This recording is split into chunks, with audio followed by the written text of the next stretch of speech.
The dust swirled like whispered promises as Flint Galloway guided his exhausted bay stallion down the main street of Whisper Creek, Arizona Territory, in the sweltering summer of 1875. Beneath the wide brim of his weather-beaten Stetson, his eyes the color of storm clouds surveyed the frontier town with the wariness of a man who'd seen too much and trusted too little. Whisper Creek hadn't changed much in the 5 years since he'd last passed through. The same rickety wooden buildings lined the dusty street. The same saloon still beckoned weary travelers with the promise of whiskey and momentary escape, and the same suspicious glances followed a stranger's arrival. Flint's spurs jingled softly as he dismounted in front of the livery stable, his movements betraying the fatigue of a man who'd been riding hard for days. His tall frame was lean and weathered, like sun-bleached timber that had withstood countless storms. "Water and feed," he instructed the stable boy who came running, pressing a silver dollar into the boy's palm. "And a good rub-down. He's carried me far." "Yes, sir," the freckle-faced youth replied, eyes widening at the generous payment. "Where you come from, mister?" "Nowhere worth mentioning," Flint replied, unstrapping his saddlebags and slinging them over his shoulder. His Winchester rifle remained in its scabbard. He'd retrieve it later, once he'd secured lodging. The Golden Nugget Saloon stood directly across from the livery, its doors swinging open and closed as men sought refuge from their labors in cards and drink. Flint hesitated, his parched throat yearning for whiskey, but the weariness in his bones won out. He needed a bath and a bed first. He made his way to the modest hotel at the end of the street, aware of the eyes that followed him, some curious, some wary, some calculating. A stranger in a frontier town was always cause for interest, especially one who carried himself like Flint did, with the unmistakable vigilance of a man accustomed to trouble. The hotel clerk, a balding man with spectacles perched on his nose, looked up from his ledger as Flint approached the desk. "Room for the night," Flint said, his voice a low rumble from disuse. He hadn't spoken more than necessary in weeks. "That'll be 50 cents, the clerk replied, pushing a registry book toward him. "Sign here." Flint scrawled his name, the only truth he was willing to share in a town full of strangers. "Bath services available?" he inquired. "Yes, sir." 25 cents extra. I can have water brought up." Flint nodded, sliding the coins across the scarred wooden counter. "Room with a view of the street." The clerk's eyebrows rose slightly, but he offered no comment as he handed over a key. "Room 4, top of the stairs." As Flint climbed the creaking steps, he couldn't have known that his arrival in Whisper Creek would be anything more than another brief stop on an endless journey. He couldn't have known that in this unremarkable town, fate had set in motion events that would forever change the course of his solitary life. While Flint scrubbed away the dirt of the trail on the opposite side of town, Katherine Blackwell stood at the window of her modest home, gazing out at the setting sun with troubled eyes. At 26, Catherine Kate, to those who knew her, had learned that life rarely followed the course one planned. The small house where she lived with her 4-year-old daughter, Emma, stood apart from the main town, a sanctuary she had created through determination and grit. "Mama, I'm hungry," Emma announced, tugging at Kate's skirt. Her daughter's dark curls framed a face that was painfully familiar, the same dimpled smile and mischievous eyes that had once captured Kate's heart in another life. "Supper's almost ready, little one," Kate replied, brushing a gentle hand over her daughter's head. The stew she'd prepared simmered over the fire, stretching the meager ingredients as far as possible.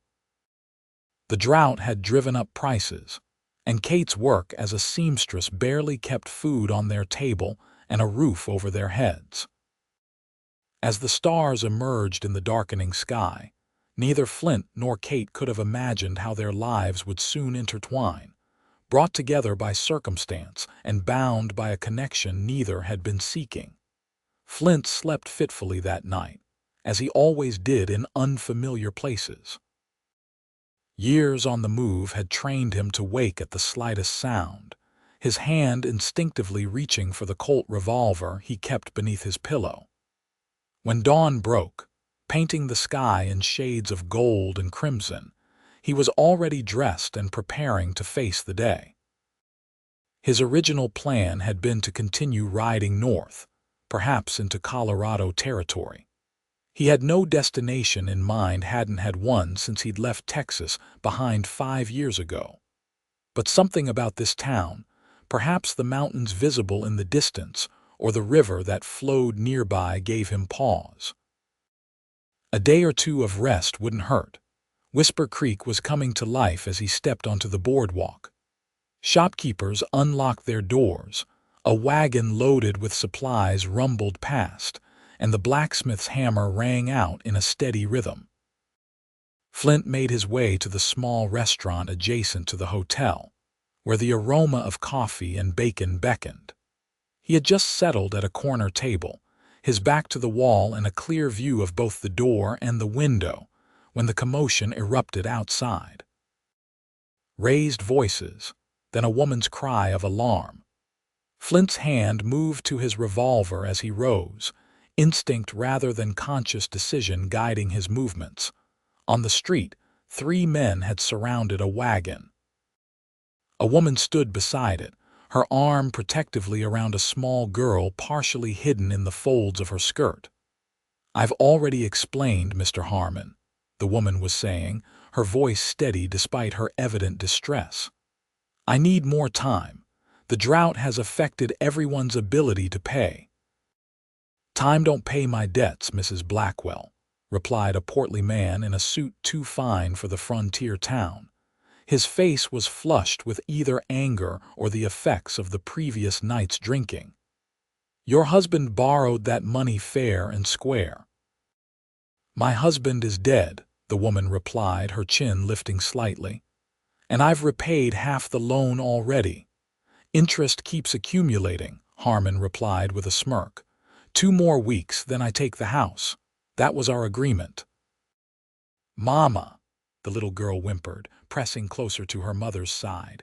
Flint stood in the doorway of the restaurant, observing. It wasn't his business. He'd learned long ago not to involve himself in the troubles of others.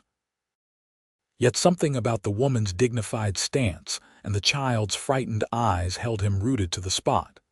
As Harmon and his men turned away, the woman's shoulders slumped slightly.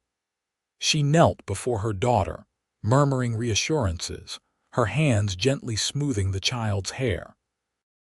Then, becoming aware of Flint's gaze, she looked up. Their eyes met across the dusty street, hers a warm brown flecked with gold, his the gray of a winter sky. For a moment, neither looked away.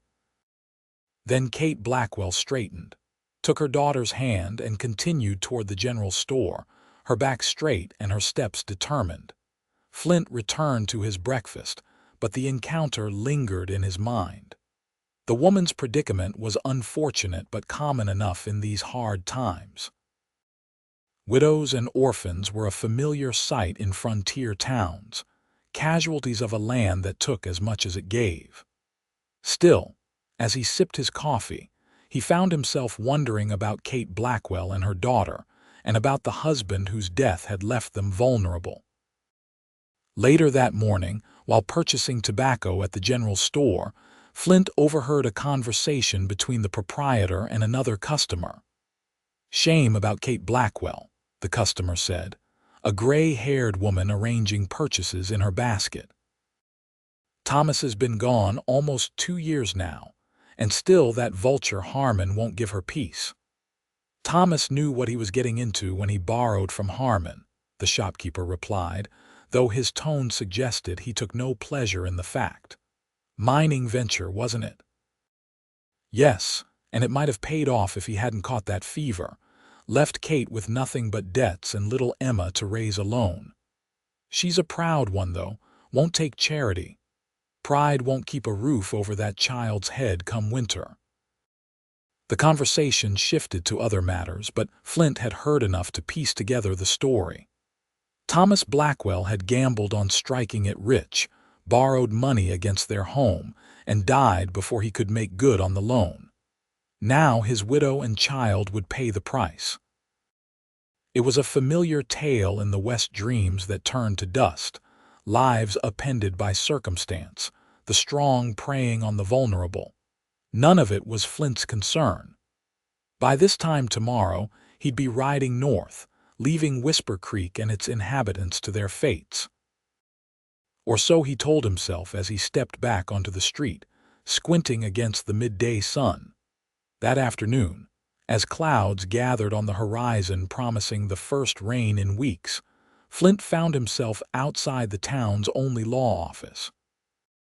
Sheriff James Miller was a barrel-chested man with a gray, streaked beard and eyes that had seen too much frontier justice to be easily fooled.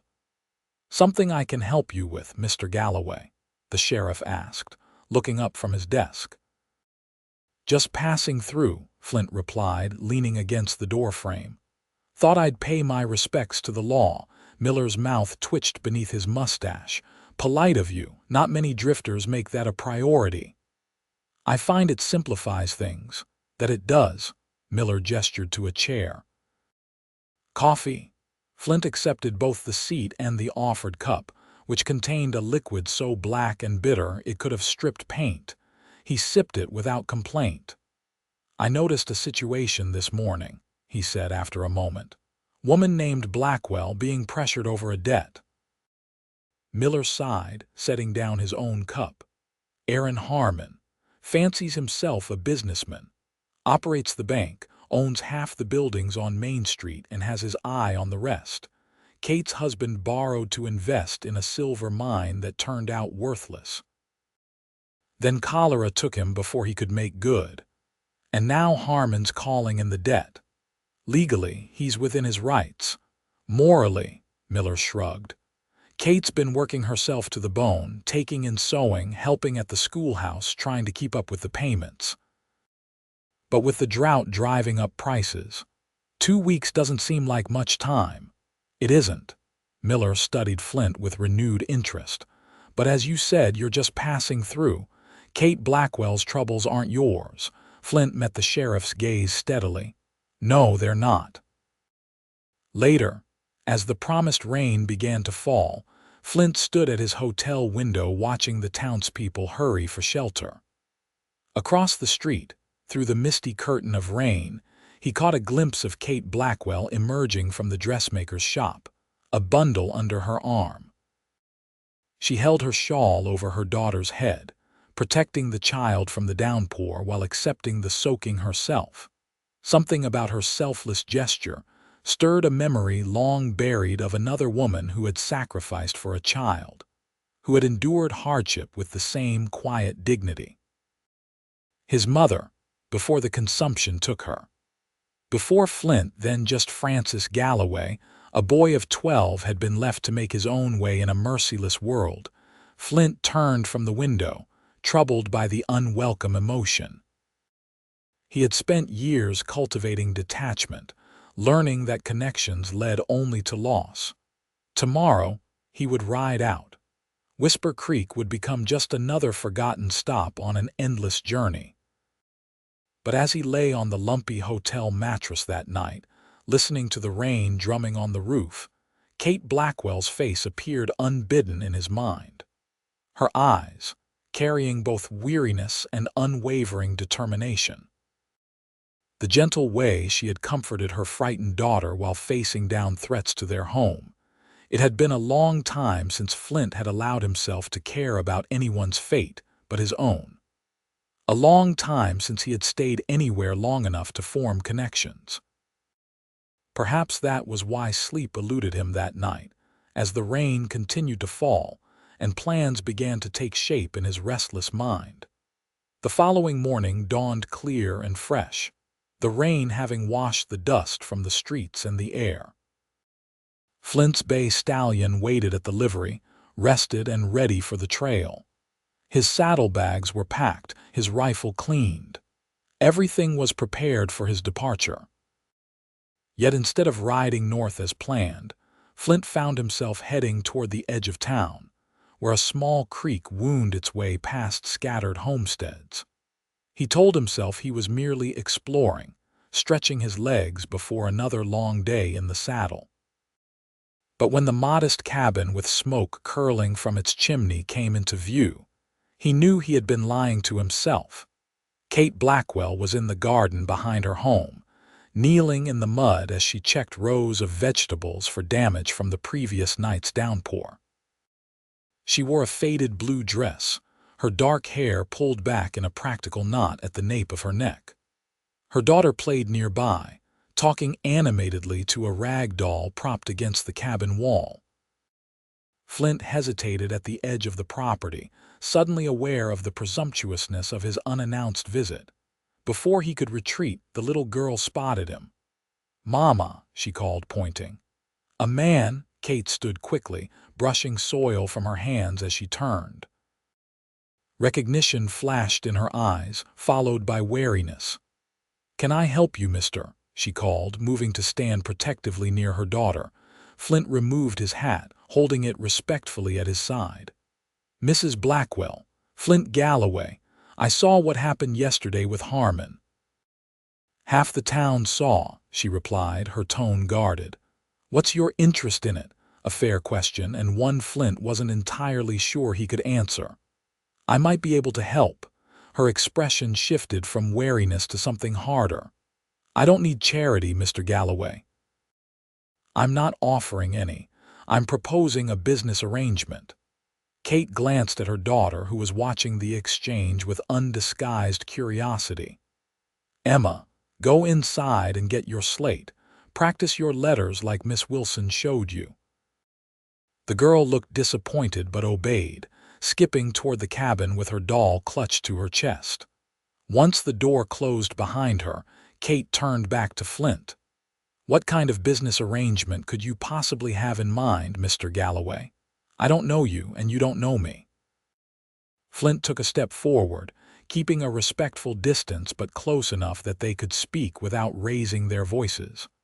"I'm looking to invest. I understand your husband had interest in a silver mine." Kate's eyes narrowed. "The mine was worthless." "That's what the assayer said after Thomas died." "I'd like to see for myself." "Why?" Flint hesitated. It was a question he'd been asking himself all night. "Let's just say I've developed an interest in the future of Whisper Creek." Kate studied him for a long moment, her expression unreadable. Then she sighed, brushing a loose strand of hair from her face. "The claim is still valid for another month. I have the papers inside. But Mr. Galloway, I won't have another man throwing good money after bad on my account. Thomas already did that, and look where it's left us." "I understand the risk," Flint replied, "and I can decide for myself what my money's worth." A ghost of a smile touched her lips. "My husband said something similar once. The difference is I've worked mines before. I know what I'm looking for." Kate considered this, her practical nature warring with desperate hope. Finally, she nodded. "The papers are yours to look at, but I won't make any promises about what you'll find."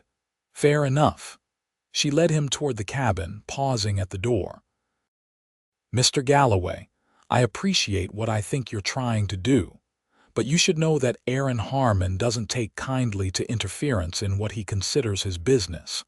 Flint's mouth curved in a smile that didn't reach his eyes. "I've dealt with men like Harmon before." Inside the cabin, Emma looked up from her slate with bright curiosity. The interior was simple but meticulously kept, a testament to Kate's determination to maintain dignity despite circumstances. A small fire burned in the hearth, a pot of something fragrant hanging above it. The furnishings were few but cared for, and colorful quilts added warmth to the space. "Emma, this is Mr. Galloway," Kate said. "He's interested in some of Papa's papers." "Hello," Emma said, regarding Flint with solemn eyes that seemed too knowing for her young face.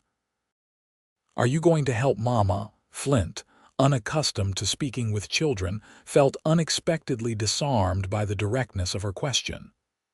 "I'm going to try," he answered honestly. Emma nodded as if this was exactly what she'd expected to hear. "Good. Papa said gentlemen always help ladies in trouble." Kate's cheeks flushed. "Emma, we're not in trouble, and Mr. Galloway is just looking at some business papers." She turned to a small desk in the corner, opening a drawer and withdrawing a leather folder. "Here are the claim documents and Thomas's notes about the mine." Flint accepted the folder, conscious of the significance of what she was entrusting to him, perhaps her last hope of saving their home. "I'll need to ride out and inspect the site." "It's about half a day's ride to the south," Kate replied. Thomas marked the trail on the map inside. "I'll head out tomorrow at first light." Flint tucked the folder carefully into his jacket. "Is there anything else you can tell me about the mine? Anything that might not be in the notes?" Kate hesitated, then spoke quietly enough that Emma, who had returned to her slate, couldn't hear. Thomas was convinced there was silver there. Even after the first assayer's report came back negative, he insisted they'd tested the wrong vein. He became obsessed with it. She looked away, an old pain visible in her eyes. That's why he borrowed from Harmon when the bank refused him. He was certain the next dig would prove him right. Flint nodded, understanding the familiar story of hope and desperation that had lured countless men to their ruin. "And after he died, I couldn't continue the work. I had Emma to consider and no knowledge of mining, and then Harmon started pressing for repayment." She straightened her shoulders, pride evident in her bearing. "I've made every payment I could, but with the drought. I understand." Flint placed his hat back on his head, preparing to leave. "I'll let you know what I find at the mine." As he turned to go, Emma called out, "Will you come back, Mr. Galloway?" Flint paused, looking at the child whose future hung in the balance of decisions being made around her. "Yes," he said simply. "I'll come back." Outside, as he walked back toward town, Flint questioned his own actions. He had never intended to stay in Whisper Creek, let alone involve himself in a widow's financial troubles or the dubious prospect of a failed silver mine. Yet here he was, committing to both. Perhaps it was the rain that had washed away some of his carefully cultivated indifference. Or perhaps it was something in Kate Blackwell's eyes, not just her beauty, which was considerable despite the practical simplicity of her appearance, but the quiet strength she emanated. Whatever the reason, as Flint entered the general store to purchase supplies for the next day's expedition, he found himself for the first time in years thinking beyond the horizon of the present day. The mine site was exactly where Thomas Blackwell's maps indicated, nestled in the foothills south of Whisper Creek. Flint arrived before midday, the summer sun beating down on his back as he surveyed the modest operation. A tunnel entrance reinforced with timber, a simple ore cart on rails leading out, basic tools scattered about, all showing signs of abandonment. Flint tied his horse to a scrubby pine and approached the tunnel, lighting the lantern he'd brought. The air inside was cool and damp, a welcome relief from the heat outside. He moved carefully, testing each step, aware of the dangers of an abandoned mine. The tunnel extended about 50 feet before branching in two directions. Referring to Blackwell's notes, Flint followed the right fork, which according to the documents was where Thomas had been convinced the richest vein lay. For several hours, Flint examined the rock face, occasionally chipping samples to study more closely. He was no geology expert, but years working in mines across Nevada and California had taught him to recognize promising signs, and what he saw gave him pause. There were indeed traces of silver, not in the spectacular quantities, Thomas Blackwell had hoped for, but enough to warrant further investigation. The question was why the official assayer had declared the mine worthless. Either they had examined the wrong samples, as Thomas had believed, or a more troubling possibility formed in Flint's mind as he emerged from the tunnel into the late afternoon sunlight. He packed his samples carefully and mounted his horse, thoughtful as he began the journey back to Whisper Creek. By the time he returned, the sun was setting, painting the sky in shades of orange and purple. Instead of heading to the hotel, Flint rode directly to the Blackwell cabin, where a lantern glowed warmly in the window. Kate opened the door at his knock, surprise evident in her expression. "Mr. Galloway, I wasn't expecting you until tomorrow." "I thought you'd want to know what I found as soon as possible," he replied, removing his hat. He was dusty and tired from the day's work, but the urgency of his discovery had driven him to return immediately. "Please come in," Kate said, stepping aside. "Emma's already asleep." The cabin was quiet, the fire reduced to embers in the hearth. Kate gestured to the table where she had been mending by lamplight. "Can I offer you coffee, or something stronger?" "Coffee would be welcome," Flint said, taking a seat. He placed his saddlebag on the table, from which he withdrew a cloth-wrapped bundle. Kate busied herself with the coffee pot, placing it on the stove to heat. "Did you find anything worth seeing at the mine?" "I found something worth questioning," Flint replied, carefully unwrapping the rock samples he had collected. "Your husband wasn't entirely wrong, Mrs. Blackwell."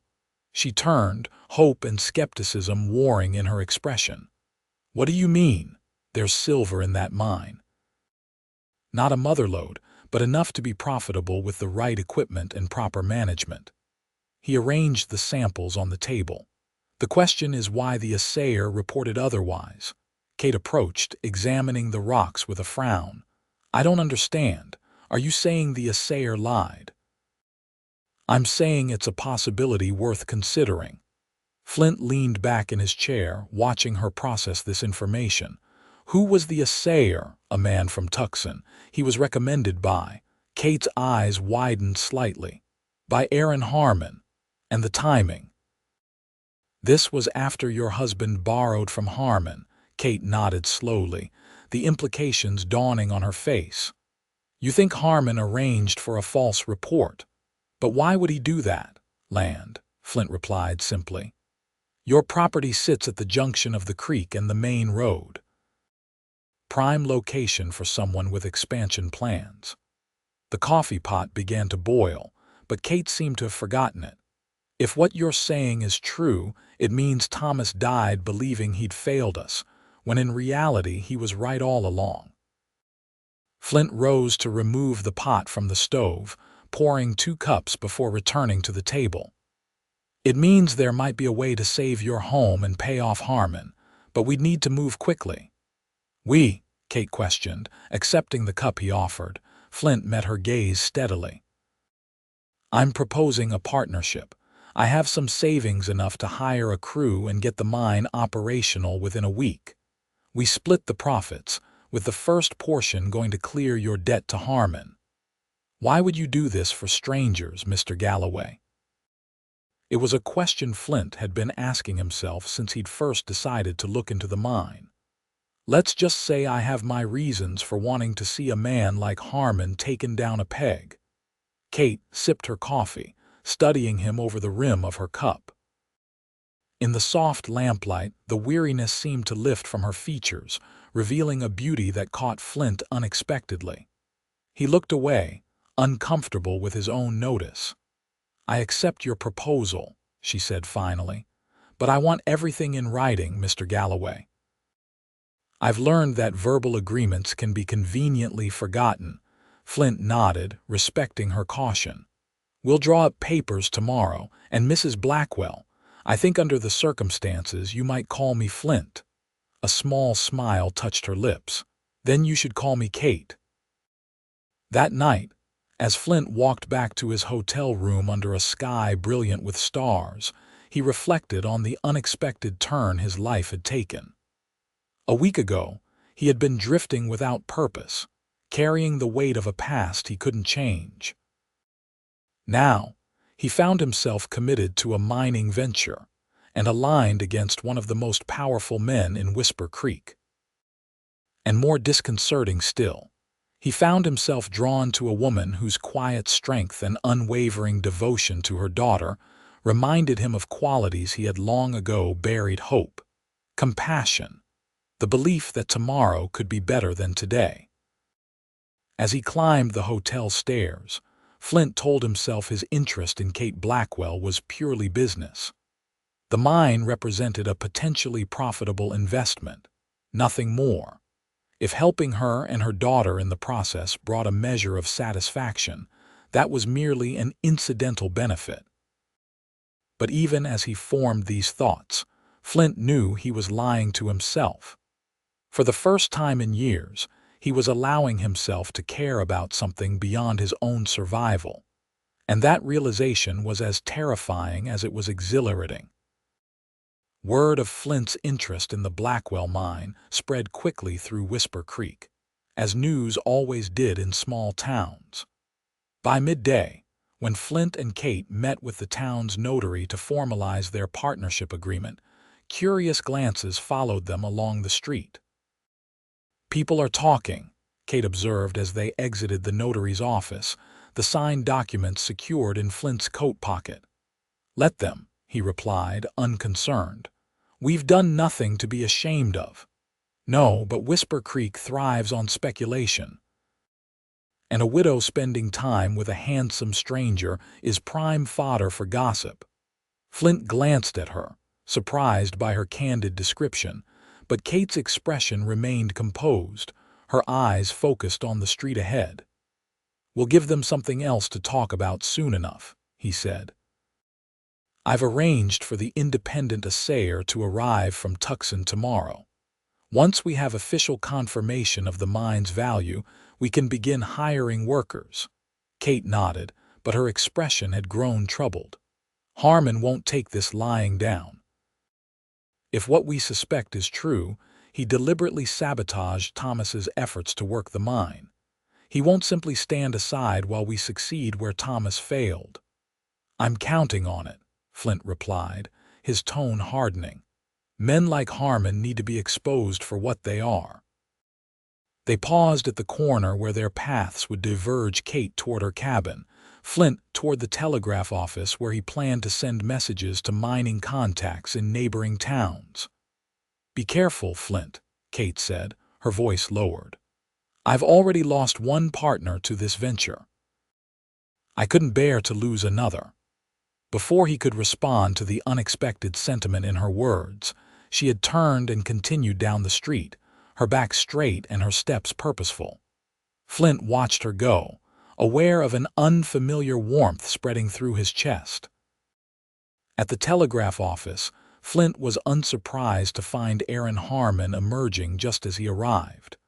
The banker's florid face registered recognition, followed by a practiced smile that didn't reach his eyes.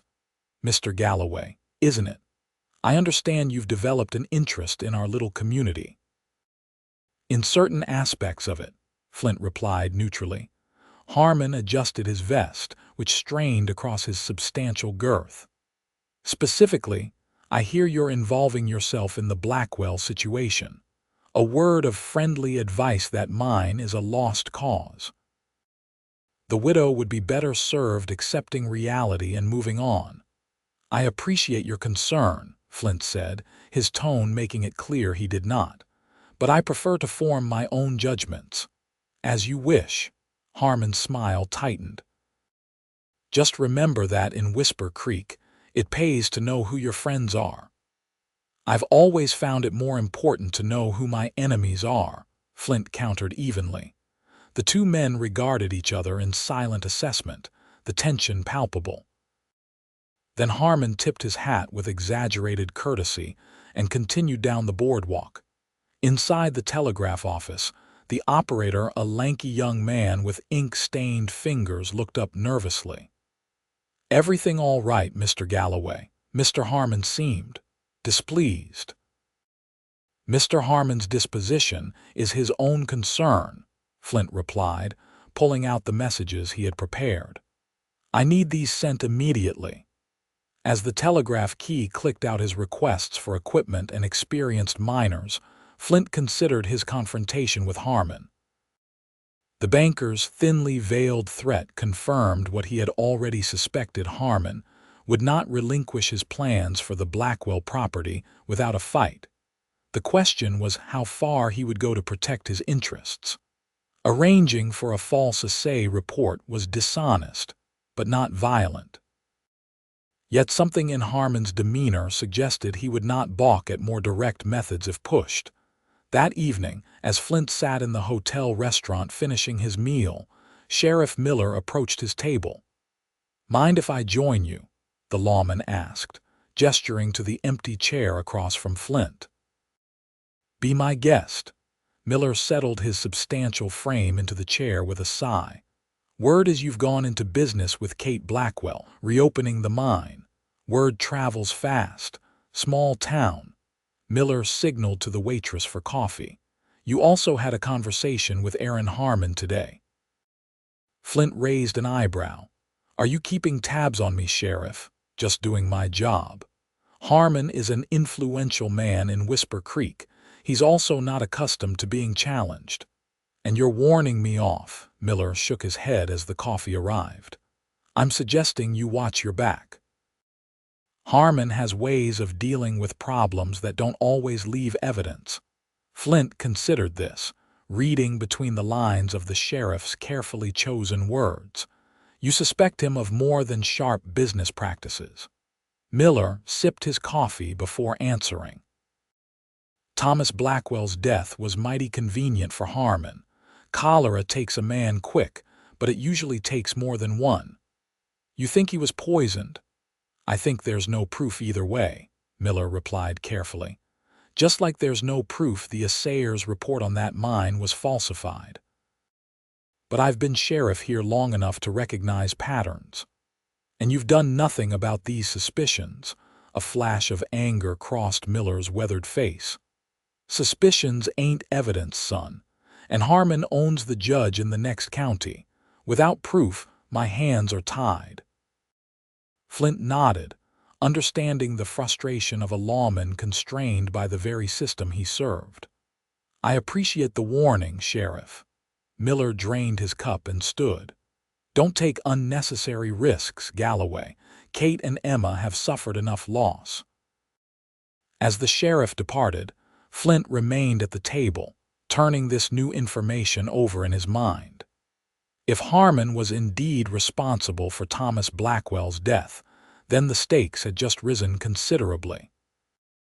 This was no longer merely about saving Kate's home or exposing a fraudulent business practice.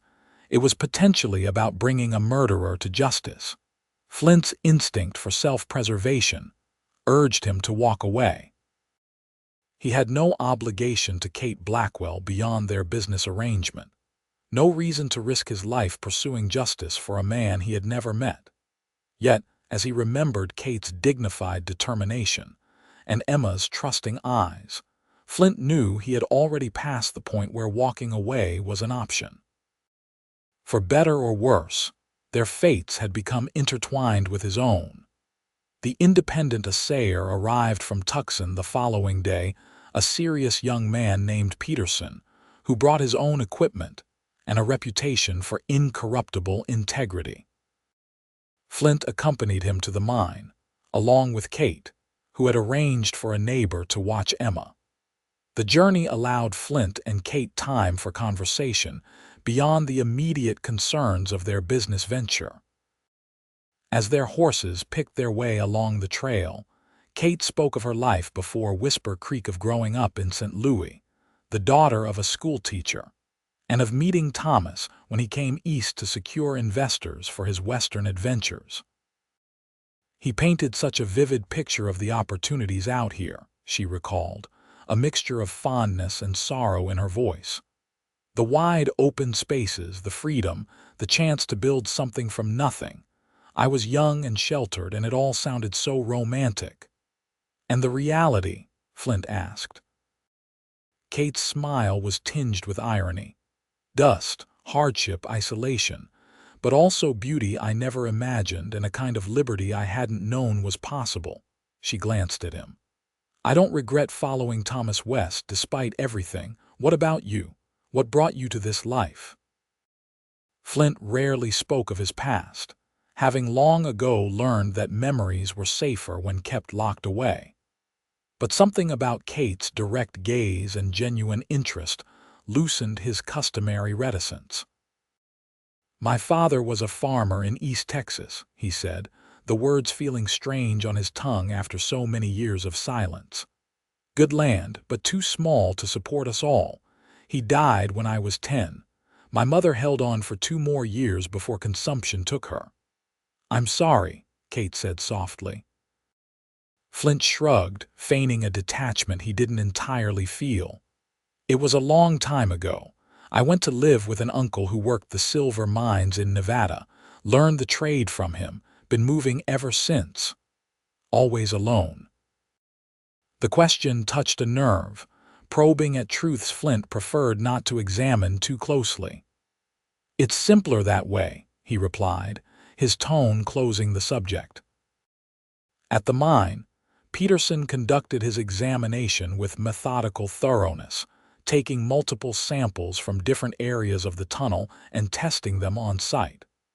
By late afternoon, he had reached his conclusion. "There's definitely silver here," he confirmed, removing his spectacles to clean them on his handkerchief. "Not spectacular quality, but consistent grade throughout this vein. With proper extraction methods, you could turn a steady profit." Kate's face illuminated with vindication. "So the original report was wrong, or deliberately falsified," Peterson replied bluntly. "These readings aren't even borderline. No competent assayer could have missed them." The ride back to Whisper Creek was charged with a sense of purpose. They now had confirmation of what they had suspected. Thomas Blackwell's mine did indeed contain valuable silver, and someone had deliberately concealed that fact. "We'll need to move quickly," Flint said as they approached town. "The equipment I ordered should begin arriving tomorrow. I've also arranged for experienced miners to join us by the end of the week." Kate nodded, her expression determined. "And Harmon, he'll make his move as soon as he learns what we've discovered." "Let him," Flint replied, a hard edge entering his voice. "We'll be ready." As they parted ways at the edge of town, Kate toward her cabin, Flint toward the hotel, an unspoken understanding passed between them. They were no longer merely business partners. They had become allies against a common enemy. And in that alliance, something deeper was beginning to take root, though neither was ready to acknowledge it. The following days passed in a flurry of activity. Equipment arrived by wagon from Tucson and neighboring settlements. Experienced miners, attracted by the promise of steady work and fair pay, began to gather in Whisper Creek. The Blackwell mine, dormant for nearly 2 years, hummed with renewed purpose. Flint threw himself into the work, personally overseeing the installation of improved support beams, the laying of new rail for the ore carts, and the testing of each section before mining commenced.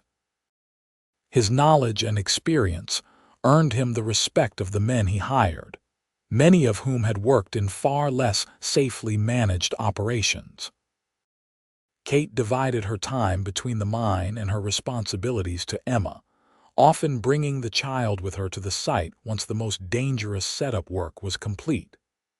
Emma watched the proceedings with fascination, asking endless questions that Flint found himself answering with unexpected patience. "Is the silver hiding in the rocks, Mr. Galloway?"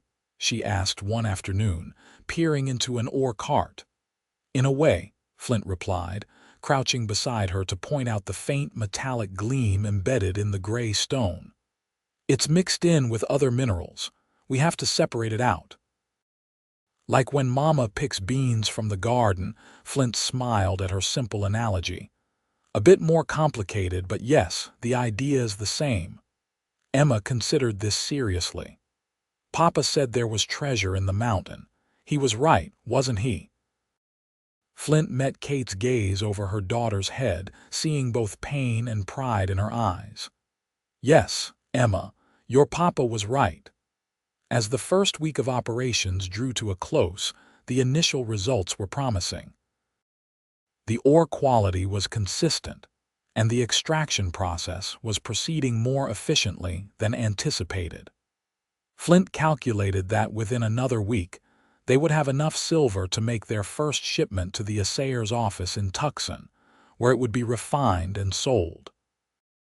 But even as their venture gained momentum, Aaron Harmon was not idle.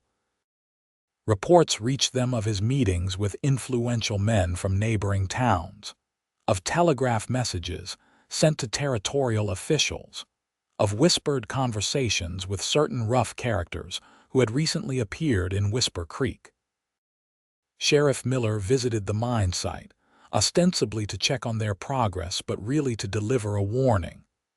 Harmon's bringing in hired guns, he told Flint quietly, while Kate was showing Emma how the sluice system worked. 3 men arrived on yesterday's stage from Yuma. Bad reputation. Flint continued checking the support beams, his expression betraying nothing of his concern. You think he's planning something more direct than legal maneuvers? I think you should consider posting guards at the mine and at Kate's place. Miller's gaze drifted to where Kate was laughing at something Emma had said. They're vulnerable out there alone. Flint had already been considering this problem. I've arranged for 2 of our men to stay at the cabin at night, reliable men who have worked for me before. Miller nodded approvingly. Good, but be careful yourself. You're the linchpin of this operation. Without you. The implication hung in the air between them. Without Flint, the mine would likely fail again, and Kate would be left in an even more precarious position than before. I can take care of myself, Flint replied, though he appreciated the sheriff's concern. It's not my first encounter with men who think violence solves problems. That evening, after ensuring Kate and Emma were safely home with their protection in place, Flint returned to town.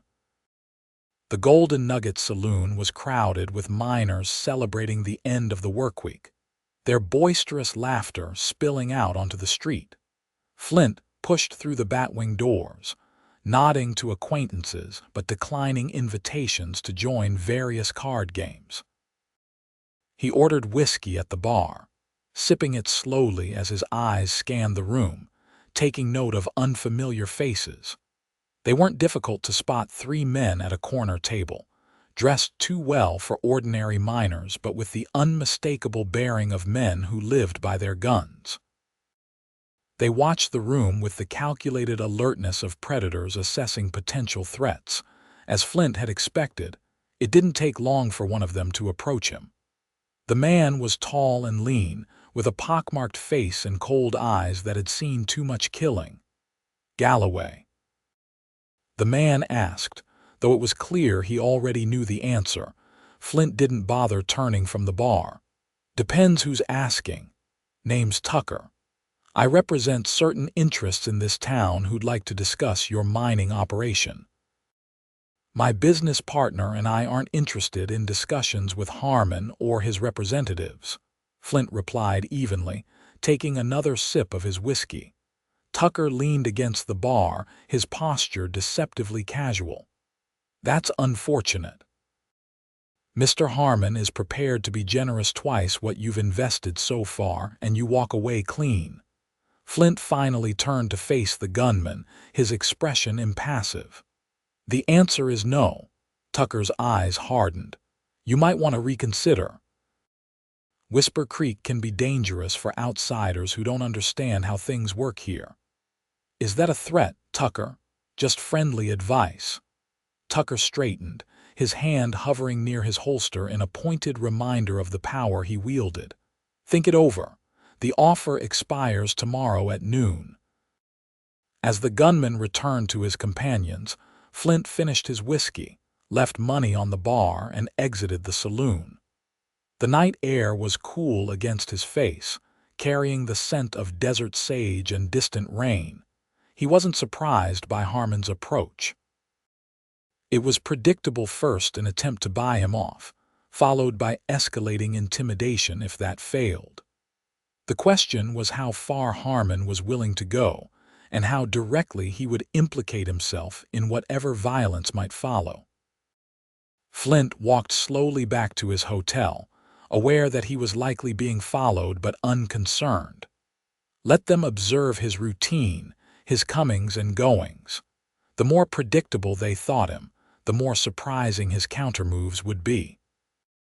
In his room, Flint cleaned his Colt revolver, checked his Winchester rifle, and laid out his plan for the days ahead. Sleep came easily, the product of physical exhaustion from the mine work and the clarity that always accompanied his mind in moments of impending confrontation.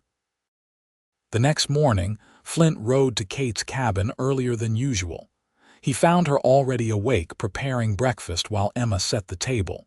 "You're early," Kate observed, a note of concern in her voice as she took in his serious expression. "Has something happened?" "Not yet," Flint replied, accepting the coffee she offered. "But it will. Harmon sent his men to deliver a message last night. He wants to buy us out." Kate's hand stilled on the coffee pot. "And if we refuse, then they'll try to force us out." Flint met her gaze directly. "Kate, you and Emma should consider leaving Whisper Creek until this is resolved. I have friends in Tucson who would give you shelter." Her chin lifted in a gesture of defiance he had come to recognize and admire. "This is our home, Flint. I won't be driven from it by threats." Even if staying puts Emma at risk. The mention of her daughter's safety gave Kate pause. She glanced to where Emma was carefully arranging forks beside each plate, blissfully unaware of the danger surrounding them. "What do you suggest?" she asked quietly. "Send Emma to stay with your friend, the schoolteacher who watches her sometimes.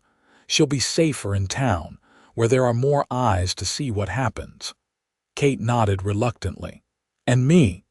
Are you suggesting I hide while you face whatever Harmon has planned?" "I'm suggesting you do what's necessary to ensure you can raise your daughter in peace when this is over," Flint replied, his tone gentle but firm. "That doesn't have to mean hiding." Understanding dawned in Kate's eyes. "You have a plan." "The beginnings of one," Flint acknowledged. "But it requires drawing Harmon out, forcing him to show his hand in a way that can't be denied or covered up." Kate considered this, her practical mind working through the implications. "Using ourselves as bait, you mean?" "Myself," Flint corrected. "You'll be safely elsewhere when Harmon makes his move." "And if I refuse to be sidelined?" Kate challenged, a spark of determination in her eyes. Flint found himself admiring her spirit even as he worried for her safety.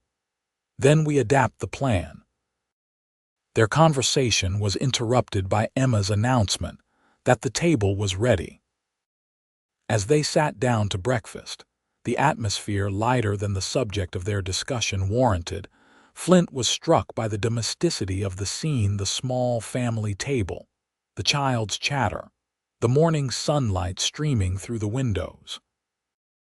It felt like a glimpse into a life he had never allowed himself to imagine: a home, a family, a sense of belonging. The realization was both comforting and terrifying, for it meant he now had more to lose than ever before. After breakfast, Flint outlined his plan in more detail while Emma was occupied with her doll in the next room. By midday, they had refined it into something both agreed might work: a strategy that would expose Harmon's criminal activities while minimizing risk to themselves. The key was timing and evidence. They needed to catch Harmon or his men in an undeniably illegal act, preferably with witnesses who could not be bribed or intimidated into silence. "The mine shipment will be ready on Tuesday," Flint said, referring to the first extraction of processed silver. That's when they're most likely to make their move, when there's something valuable to steal. Kate nodded, her expression thoughtful. And Sheriff Miller, can he be trusted to act when the time comes? Miller wants to bring Harmon down as much as we do. But he needs evidence that will stand up in a territorial court. Flint leaned forward, his voice lowering. That's where you come in. While I'm drawing their attention at the mine, you'll be gathering the proof we need from Harmon's office. Kate's eyes widened slightly. Breaking into the bank. Not breaking in, Flint corrected. Walking in as a customer with legitimate business. Harmon will be too focused on what's happening at the mine to notice. They spent the remainder of the day refining details, accounting for contingencies, preparing for the confrontation that lay ahead. By the time Flint left to return to town, they had a solid plan in place, one that would either free them from Harmon's shadow or cost them everything they had worked for. As Flint rode away, he glanced back to see Kate standing in the doorway, her silhouette framed by the warm light from within. The sight stirred something deep within him, a longing he had denied for so long it had almost been forgotten. For the first time in years, Flint Galloway found himself considering a future beyond the next town, the next job, the next sunrise. A future that included Kate Blackwell and her daughter, and a place he might finally call home. The days leading up to the planned silver shipment passed with deceptive normalcy.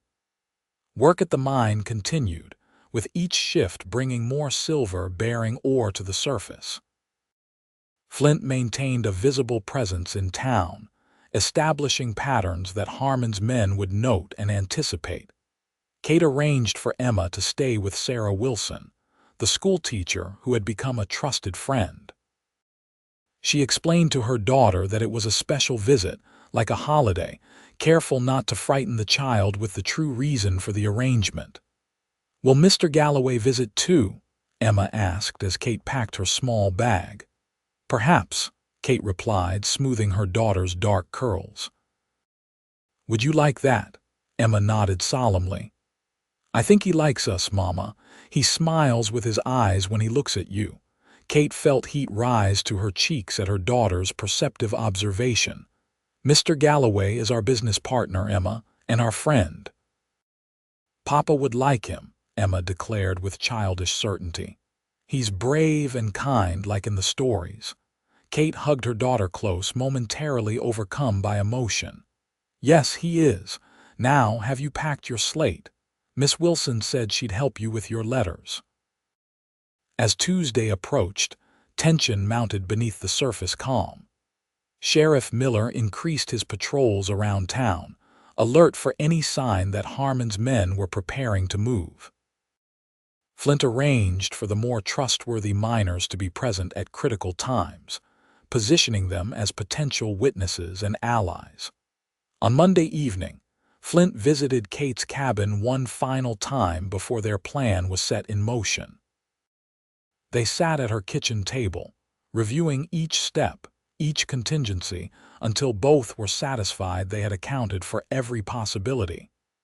"If anything goes wrong," Flint said, his voice grave, "your priority is to get to Emma and leave Whisper Creek. I've left funds with the station master in Tucson. He'll help you get wherever you need to go."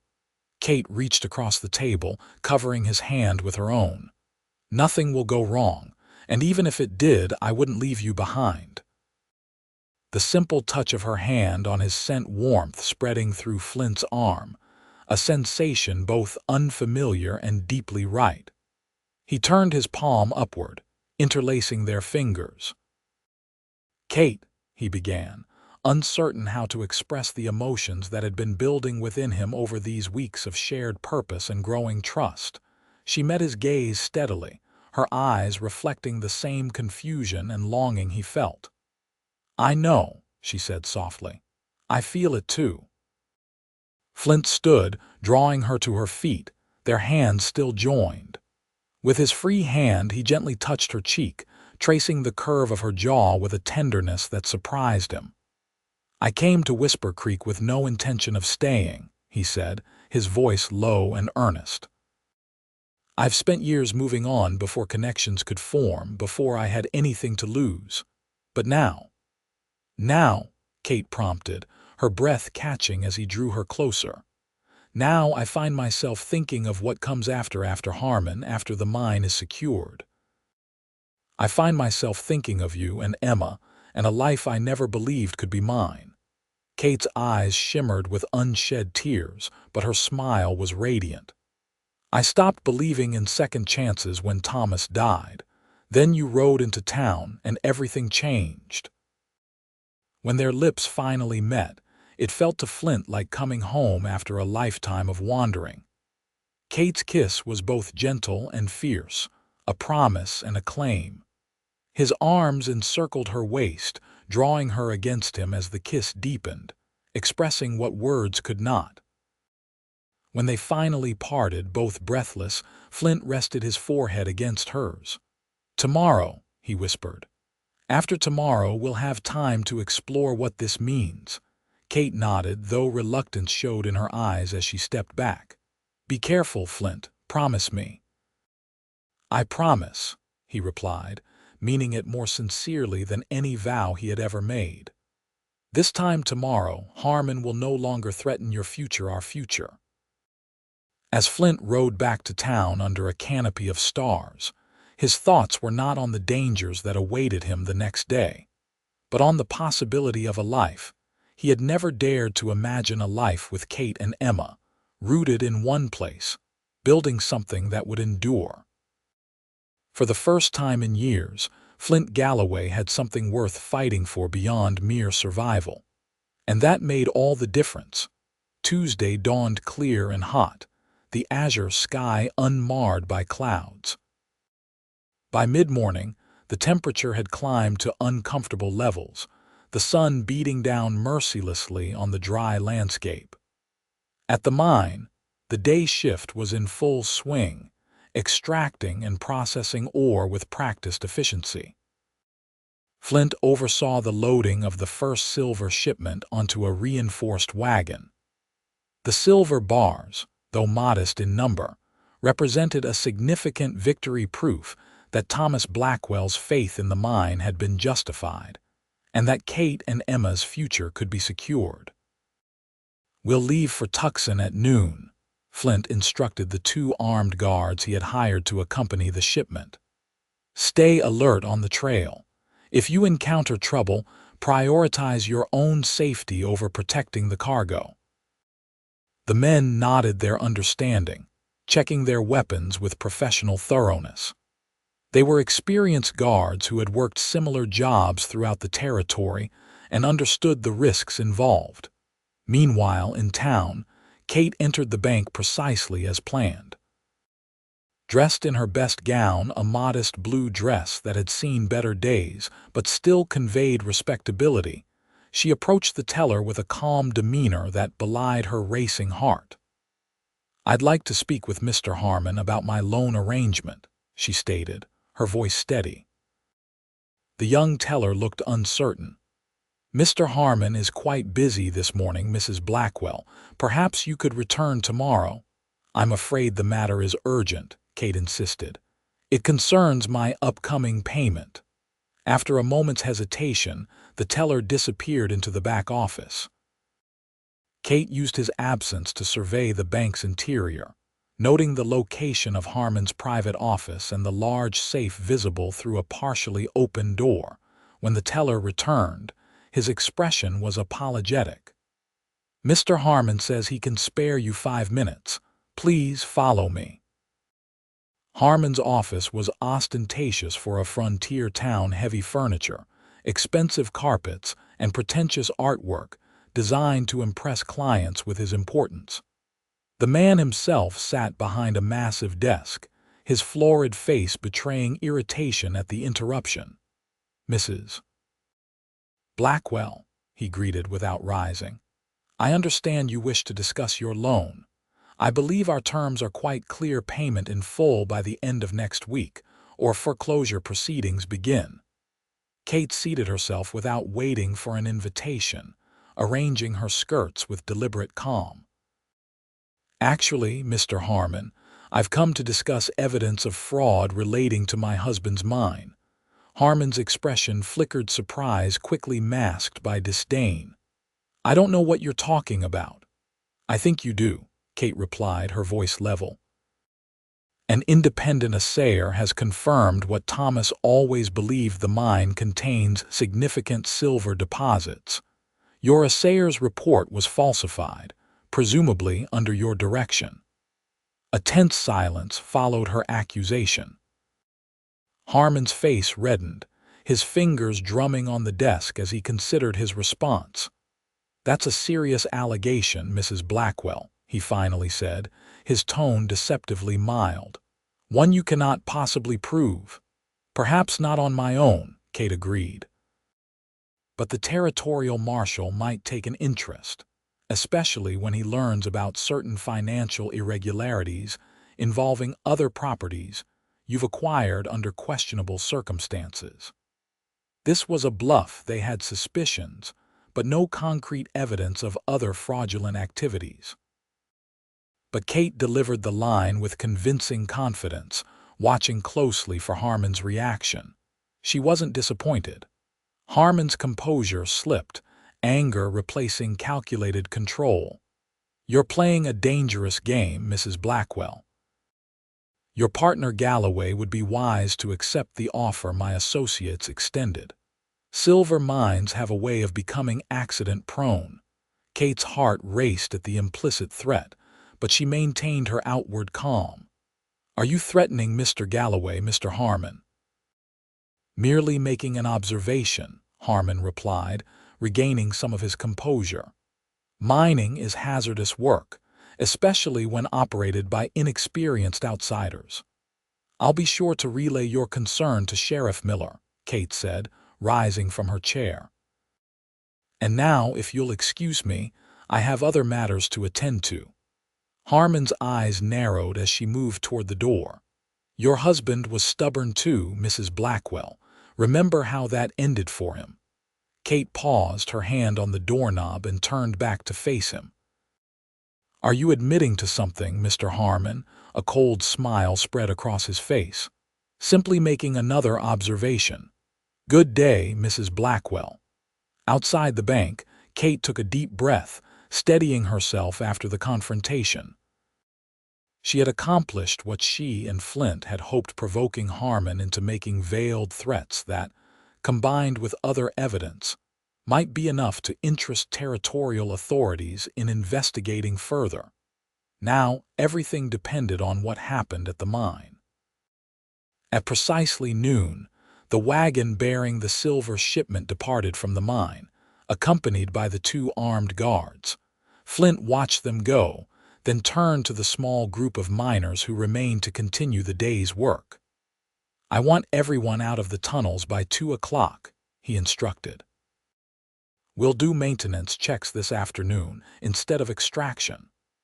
The men nodded, understanding that their boss had reasons for the change in routine that went beyond what he was saying. Flint had earned their loyalty over the past weeks, paying fair wages and prioritizing safety in a way many mine operators did not.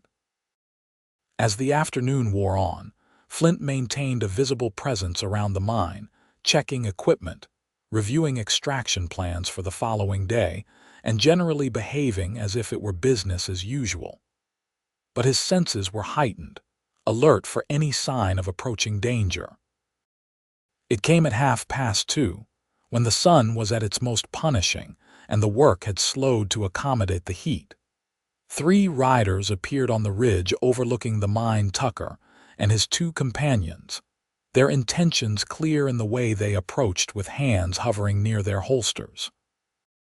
Flint stood his ground at the mine entrance, positioning himself where the remaining miners could witness what transpired.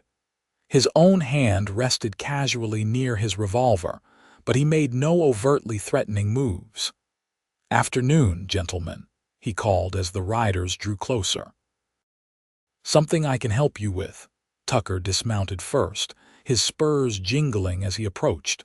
The other two men remained on horseback, spreading out to cover more ground. "Time's up, Galloway," Tucker announced, stopping several paces away. "Mr. Harmon's offer expired at noon. Now we're here to deliver the consequences." "And what might those be?" Flint asked calmly, aware of the miners edging closer to hear the exchange. "Simple. You're going to have an accident, tragic, but not uncommon in mining operations." Tucker's hand moved to his gun. "Mr. Harmon sends his regrets." "Does he now?" Flint remained motionless, his voice betraying no fear. "Interesting that he'd send you to deliver that message, almost like he's admitting to ordering a murder." Tucker smiled coldly. "No one's going to question a mine collapse or an explosion in the powder store. Accidents happen." "They do indeed," Flint agreed. "But sometimes they happen to the wrong people." Before Tucker could process this cryptic statement, a rifle shot cracked from the ridge behind them. One of Tucker's mounted companions jerked in his saddle, clutching his shoulder as his gun fell to the dirt. The second horseman wheeled his mount, drawing his pistol, only to be confronted by Sheriff Miller and 4 deputies emerging from concealment behind the equipment sheds. "Drop your weapons," Miller bellowed. "All of you now." Tucker's hand froze halfway to his holster, his eyes darting between Flint and the approaching lawmen. "This is a mistake, Sheriff," he called. "We were just having a conversation." "A conversation about murder, from what I heard," Miller replied, his rifle trained steadily on Tucker. "And I'm not the only one who heard it. Seems Mr. Galloway had the foresight to invite a territorial judge to witness your conversation. He's right over there." Tucker and his remaining companion turned to see an elderly man in formal attire step from behind a wagon, accompanied by a younger man busily writing in a notebook. "That would be Judge Thornton," Flint explained pleasantly. "And his clerk, who's recording every word." The judge was quite interested to hear what Harmon's representatives might have to say about accidents at the mine. Tucker's face contorted with rage as he realized the trap he had walked into. With a sudden movement, he drew his gun, aiming not at Flint but at the judge. Flint's reaction was immediate. His Colt cleared its holster with practiced speed, and he fired once. The bullet struck Tucker's shoulder, spinning him around and dropping him to the ground, his unfired weapon falling from nerveless fingers. Within moments, Miller and his deputies had disarmed and restrained all 3 gunmen. Judge Thornton approached, observing the scene with judicial gravity. "I believe I've heard enough to issue arrest warrants," he announced, directing his words to Sheriff Miller. "For these men, and for Aaron Harmon as well. Conspiracy to commit murder is a hanging offense in this territory." Flint holstered his weapon, the tension draining from his body as he realized their plan had succeeded beyond expectation. With the judge's direct witness of Tucker's threats and admission of Harmon's involvement, there would be no escaping justice this time. As the prisoners were led away, Miller approached Flint, shaking his head in admiration. "That was quite a risk you took, son." "A calculated one," Flint replied. "Is Kate safe?" "My deputy reported she left the bank without incident and is waiting at the schoolhouse with her daughter, as arranged." Relief flooded through Flint at this confirmation. "And Harmon, under guard at the bank. He doesn't know yet what happened out here." Miller's weathered face broke into a rare smile. "I'm looking forward to telling him." By sunset, Whisper Creek was buzzing with news of Aaron Harmon's arrest. The banker had been escorted from his office in handcuffs, protesting his innocence even as Judge Thornton read the charges against him: conspiracy to commit murder, fraud, and, pending further investigation, possible involvement in the death of Thomas Blackwell. Flint found Kate and Emma at the schoolteacher's cottage, where they had remained throughout the afternoon. When he appeared at the door, his clothes dusty and a bandage wrapped around his forearm where a bullet had grazed him during the confrontation. Emma ran to him with unrestrained joy. "Mr. Galloway, you're hurt," she exclaimed, her small face creased with concern. Flint knelt to her level, smiling reassuringly. "Just a scratch, Emma. Nothing to worry about." Kate stood in the doorway, her eyes taking in his condition with a mixture of relief and lingering fear. "It worked." "Truly, better than we hoped," Flint confirmed, rising to his feet. "Harmon and his men are in custody. Judge Thornton witnessed everything. There will be a trial, but with the evidence we have, the outcome is all but certain." Kate's composure finally broke. She stepped forward, embracing Flint with a fierce gratitude that spoke volumes. "I was so afraid," she whispered against his shoulder, "when I heard there had been shooting at the mine." Flint held her close, breathing in the scent of her hair, feeling the warmth of her against him. "It's over now," he murmured. "You're safe, both of you." Emma watched this exchange with solemn approval, nodding as if something important had been confirmed in her young mind. That night, after Emma had been tucked into bed at their cabin, Kate and Flint sat on the porch, watching the stars emerge in the velvet sky. The events of the day had left them both drained yet exhilarated, conscious of having crossed a threshold into a future suddenly bright with possibility. "The mine will be profitable," Flint said, breaking a comfortable silence. "Not a bonanza, but steady income for years to come, enough to secure Emma's future to expand operations if we choose." "If we choose," Kate repeated, her eyes on the distant mountains. "What do you choose, Flint?" "Now that Harmon is defeated and the mine is proven, will you stay in Whisper Creek? Or is the road calling you again?" It was the question that had hovered between them, unspoken until now. Flint considered his answer carefully, knowing its importance to them both. "5 years ago, I rode away from the last place I might have called home," he began, his voice low in the gathering darkness. "I told myself I was better off alone, that connections only led to pain in the end. For 5 years I believed that lie." He turned to face her, taking her hands in his. "Until I rode into Whisper Creek and found a reason to stop running. 2 reasons, actually." Kate's eyes glistened in the starlight. "Are you certain? We come with complications, a child to raise, a business to manage, a small town that will expect certain things from a man who settles down." "I've faced worse challenges," Flint replied, his smile gentle, "and none with such worthwhile rewards." He drew her closer, his kiss a promise more binding than any contract they had signed. When they parted, both breathless and flushed, Kate rested her head against his chest, listening to the steady beat of his heart. "Emma will be overjoyed," she murmured. "She's already half in love with you." "And her mother?" Flint asked, his tone light but his eyes serious as they searched hers. Kate's answer was in her kiss, in the way her arms wound around his neck, in the tears that sparkled on her lashes. "Her mother has been falling in love with you since the day you offered hope when there seemed to be none left." 1 month later, on a crisp autumn morning, Flint Galloway stood beside Katherine Blackwell before the small church in Whisper Creek.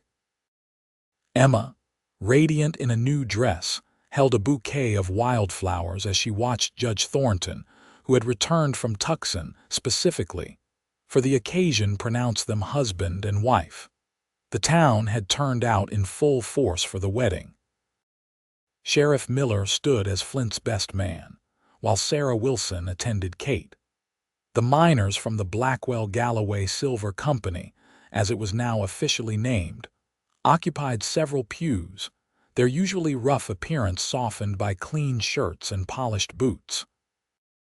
As Flint kissed his bride to the applause of their friends and neighbors, he marveled at the journey that had brought him to this moment. He had ridden into Whisper Creek alone, a drifter with no attachments and no plans beyond the next horizon. Now he stood rooted in this place, bound by love to the woman beside him and the child, who would soon legally bear his name. That evening, as twilight painted the sky in shades of lavender and gold, the three of them walked together to their home, not Kate's small cabin, but a new house they had begun building closer to town. It would be months before it was completed, but already it symbolized their shared future. Emma ran ahead, chasing fireflies that had begun to appear in the gathering dusk. Kate and Flint followed hand in hand, their steps unhurried, their conversation soft and intimate. "I never expected this," Flint admitted, watching Emma's delighted pursuit of the glowing insects. "A family, a home, a place where I'm known and wanted." Kate squeezed his hand, understanding the depth of emotion beneath his simple words. "Sometimes life gives us exactly what we need, even when we don't know to ask for it." "And sometimes," Flint replied, drawing her close, "it gives us far more than we ever dared to hope for." As darkness settled over Whisper Creek, lights appeared in windows across town, warm beacons of hearth and home. Among them, the lantern Kate lit in their cabin window shone with particular brightness, a guide and a welcome to the man who had once been a stranger but was now the center of their world. The cowboy who had ridden into town alone had found what he never knew he was searching for: a woman whose strength matched his own, a child whose trust humbled him daily, and a place where his wandering heart could finally rest. Flint Galloway had found his home.